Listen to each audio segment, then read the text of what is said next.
네, 박근혜 대통령의 퇴진을 촉구하며 내일 열리는 5차 촛불 집회는 전국에서 200만 명이 운집할 것으로 예상됩니다. 네, 사상 최대 인파가 모일 것으로 전망되는 가운데 법원이 과연 청와대 앞까지 행진을 허용할지 주목됩니다. 네, 취재기자 연결합니다. 최하영 기자. 네, 사회부입니다. 예, 주말인 내일 전국 곳곳에서 대규모 촛불 집회가 열릴 예정인데요. 역대 가장 많은 인원이 모일 것으로 보인다고요? 네, 주최 측은 서울에서만 150만, 전국에서 50만 명이 모일 것으로 보고 있습니다. 특히 서울의 경우 지난 12일 3차 촛불 집회에 모인 100만 명을 훌쩍 넘는 예상치입니다. 수능을 마친 고3 수험생은 물론이고 동맹휴업에 결의한 대학생들도 대거 쏟아져 나올 것으로 전망됩니다. 서울에서만 150만 명이 모이는 만큼 전국에서 열차나 버스를 타고 상경하는 발길도 잇따를 것으로 예상됩니다. 특히 이번 5차 촛불 집회는 민심을 살피는 분수령이 될 것으로 보이는데요. 대통령 측이 검찰 수사에 불응 입장을 밝힌 데다 각계 퇴진 요구에 탄핵으로 맞서고 있어 여론을 가늠하는 계기가 될 전망입니다. 이와 함께 주최 측은 내일 밤 8시부터 전국에서 1분 동안 전기불을 끄는 국민 소등 행동도 추진하고 있습니다.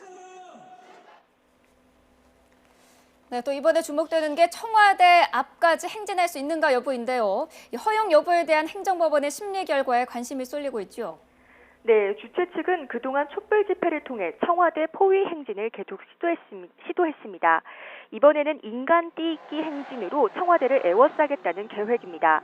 내일 오후 4시 세종대로 사거리에서 출발해 정부 서울청사 창성동 별관과 신교동 로터리 등 청와대 입구를 지나는 4개 경로에서 행진과 집회를 하겠다고 신고했습니다.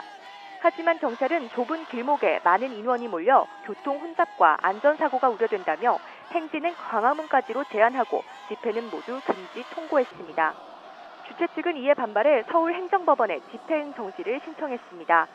법원이 지난 4차 집회를 앞두고 낮 시간대에 한해 창성동 별관과 삼청동 구간 행진을 허용한 만큼 심리 결과가 주목됩니다.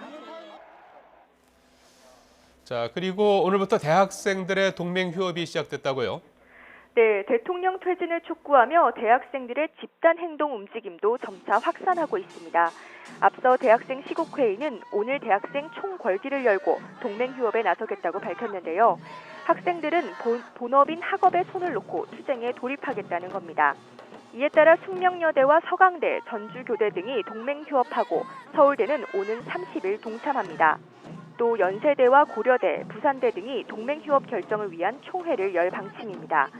대학생 단체는 이후 예술인 문화제에 참가한 뒤 밤 9시 반부터 청와대를 향해 행진할 예정입니다. 지금까지 사회부에서 전해드렸습니다.